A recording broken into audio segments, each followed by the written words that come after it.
Hey, Paul, Yes, good morning. what do you think about me being removed from the MV Monterey? Well, as you know, I used to be a business agent, and I pushed to keep protecting all the sailors against the union and the companies that dominated the union.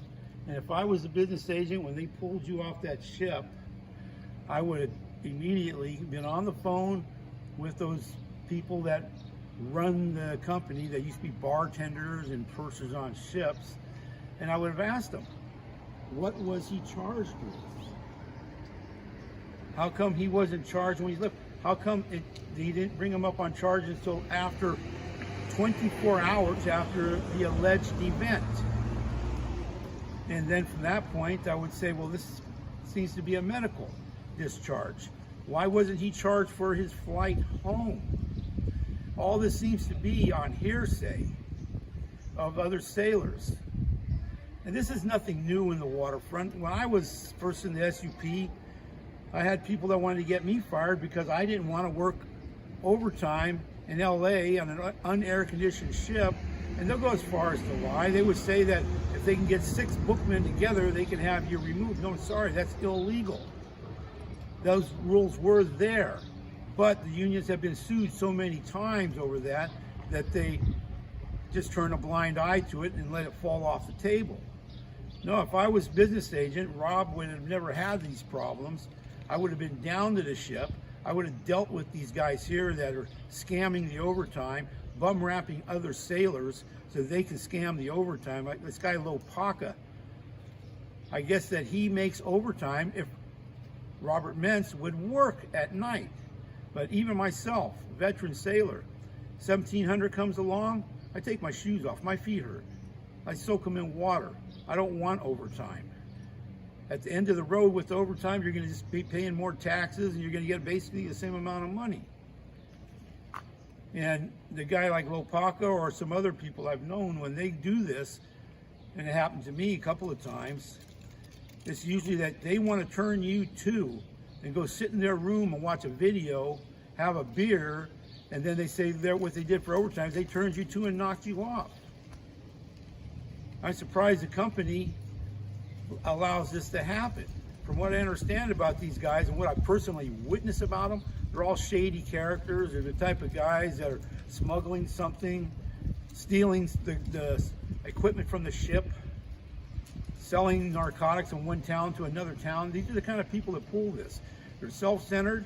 They're not union men.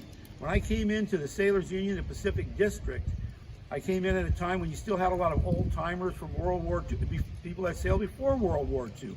Your Korean sailors, your Vietnam sailors, they all had this spirit of, hey, we're looking out for each other.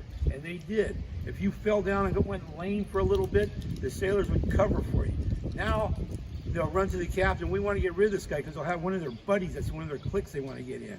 No, if I would have been the business agent, none of this would have happened. I would have nipped it in the bud, as Barney Fife would say, way before it happened. Guys like this Lopaka, I would have confronted him and his union business agent way in the beginning. No, Robert Mentz would have never had these problems. I would have been on the phone letting people like Dale McGilvery know that she cannot abuse the rights of the sailors, like I did with the case of Harold Irrigarte. They wanted to bum rap and fire him when the foreign mercenaries pulled a gun on him over in Guam. He was a bus driver. He's like the captain of a ship. If there's a drunkard on there that's causing trouble, he has to put him off to protect the other people on there.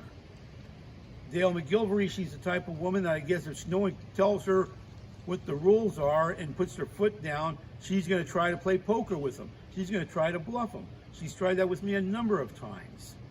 But because I was a veteran sailor, because I did come in at a good time, I was able to catch him. No, Robert Mentz would have never had any of these problems.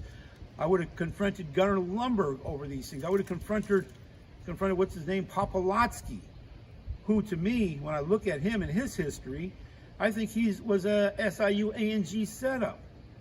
He comes in there where we didn't want the A&G. The A&G was, they're dominated by the companies.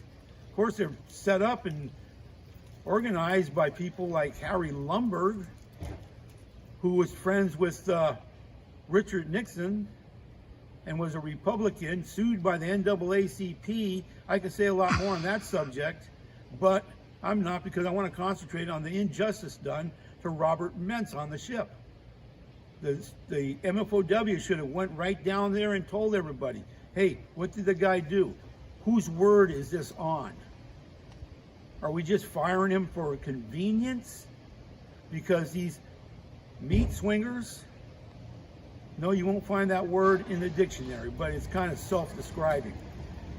Decide that they're going to go up to the captain, bring him a pig so he can do a Kaloa pig, a bag of jelly beans, a case of beer from their home, maybe some special lumpia their wife made. Staying on the good side with the captains. Yes, I know these people. I'll tell you, there's captains that I have absolute respect for. If they needed a ride somewhere, I would give it to them. I'm not someone who's going to be talking bad about all the captains, but there are a lot of weaklings out there.